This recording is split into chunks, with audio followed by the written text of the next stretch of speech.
Serial जगतरू एबे अभिनय छाड़ी एबे परिवार लोकंक सहित पुरी समुद्र कूल बुलुथबार नजरे आसिछन्ति। पुरी रथ यात्रा बापा माँ सहित आ सान भौणी को लेकिन पुरी रथ यात्रा पुरी सी बीच रे बुलुथबार नजरे आसिछन्ति स्वातिक।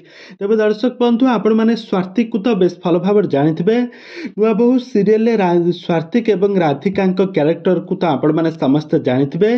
तो स्वातिक प्रकृत नाम हेउचे जगजीत पाल। तो जगजीत पाल को आपण माने वर्तमान समय तरंग टीवी रे प्रसारित होतबा अनुराधा सीरियल राज कैरेक्टर रे खूब सुंदर एक्टिंग करुथबार आपण माने देखिथिबे। तो वर्तमान समय रथ यात्रा कारण रथ यात्रा पाई सीरियल किछि दिन छुट्टी नै निज परिवार लोक मानक सहित पुरी समुद्र कूल रे पुरी जगन्नाथक दर्शन करबा पई जाइछन्ति जगजीत पाल। तांको बापा मां को नै निजर फैमिली टूर रे जाइछन्ति जगजीत पाल। आ सेठारे बाहुडा पर्यंत रही निजर बहुत सारा फोटो भिडियो उठाई से तांको सोशल मीडिया हैंडल शेयर करछन्ति जगजीत पाल। तेबे दर्शक बंधु आपण माने जगजीत पाल को बेस भल भाव जानिथिबे। जगजीत पाल एवं जगजीत पाल प्रथमे नुआ बहु सीरियल निजर अभिनय कैरियर आरंभ करथिले। आ यहाँ पर से पछको फेरिक चाहि नाहंती।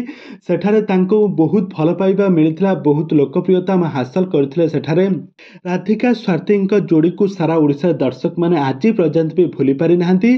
तो यारी मध्यरे एही सीरियल टी सरी जाइथिला। यहाँ पर जगजीत पाल गोटिए पर गोटिए ओडिया सीरियल अभिनय करी बेस लोकप्रियता हासिल करथिले। तो वर्तमान समय जगजीत पाल अनुराधा सीरियल राज कैरेक्टर खूब सुंदर एक्टिंग करथबार आपण माने तांको देखिथिबे।